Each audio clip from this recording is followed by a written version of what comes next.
যিকি নহওক আপুনি এজন সচেতন ব্যক্তি আৰু আপুনি আমাৰ মেডাটেৰী হস্পিটেল ডক্টৰ হয় ন, তো ইয়াত আপুনি নিচিমপুৰৰ যিটো বান্ধ নিৰ্মাণ হৈছে এইটো আপুনি গোটেইখিনি চালে, কেনেকুৱা অনুভৱ হৈছে আপোনাৰ? আসসালামু আলাইকুম, নমস্কাৰ। প্ৰথমতে আমি ৰিভাৰ প্ৰটেকশ্যন কৰি আছোঁ হস্পিটেল কৰ্তৃপক্ষৰ পৰা ধন্যবাদ জ্ঞাপন কৰিছোঁ। আৰু যিমান এটা ভাল এটা পদক্ষেপ ইয়াতে হাতত লৈছে, যিহেতু আমাৰ গভৰ্ণমেণ্টৰ ফালৰ পৰা যিখিনি বস্তু কৰিব পৰা নাই সেইখিনি আমাৰ কমিটিয়ে বা আমাৰ জনসাধাৰণে নিজৰ গাঁঠি টকা কৰি আছে। তাৰ কাৰণে আমি আমাৰ মেডাটেৰী ষ্টেট ডিছপেঞ্চাৰীৰ ফালৰ পৰা আমি ধন্যবাদ জ্ঞাপন কৰিছোঁ। লগতে মই আজি ইয়াতে আহিলোঁ আৰু ষ্টাফৰ মানুহ আহিছে দুজন। কামখিনি চাই বহুত ভাল লাগিছে, ইমান ধুনীয়াকৈ কামখিনি হৈ আছে।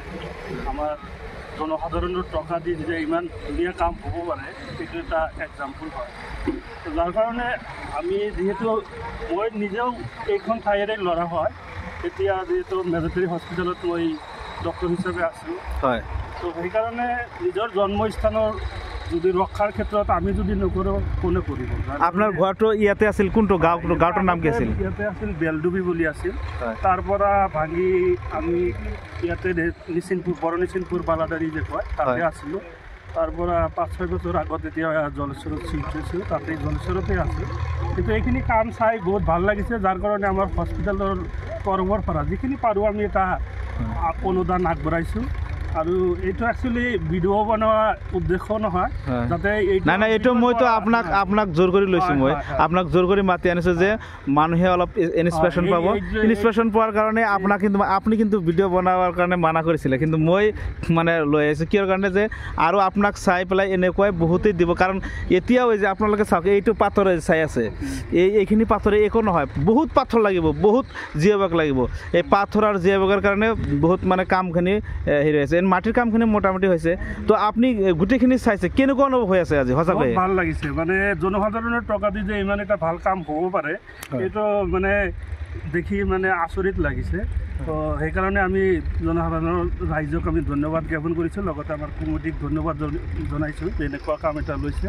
আৰু এইটোৱেই কৈছোঁ যে আৰু দূৰ দূৰণিৰ পৰা মানুহ বা ইয়াৰে স্থানীয় আৰু যিবিলাক মানুহে মানে এতিয়ালৈকে মানে কিবা কণ্ট্ৰিবিউশ্যন কৰা নাই, দান বৰঙণি দিয়া নাই, সকলোৱে আহি কামটো চাব, কামটো চাই কিবা হ'লেও মানে নিজৰ মাতৃভূমিৰ কাৰণে হ'লেও কিবা এটা দি যাব, যাতে এই কামখিনি মানে সম্পূৰ্ণৰূপে সুচাৰুৰূপে মানে আমি শেষ কৰিব পাৰোঁ। তাৰ বাবে এটা মানে সকলোৰে ওচৰত এটা আহ্বান থাকিল যে আহিব, আপোনালোকে আহি কিবা এটা কৰিব।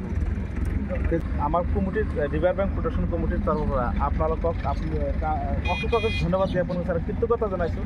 আৰু আগন্তুক দিনত আপোনালোকে আহি থাকিব।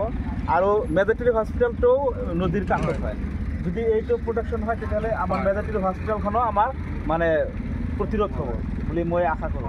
সেইকাৰণে আপুনি যিটো মানে আজি মানে স্বতঃস্ফূৰ্তভাৱে আপুনি আহি যিখিনি দান বৰঙণি কৰিলে 25,000 দিছে ন, 25,000 আমাৰ ডক্টৰ চৈয়দুৰ ৰহমান ছাৰে দিলে আৰু তেখেতৰ ষ্টাফ আছে, ষ্টাফ লগতে দিছে।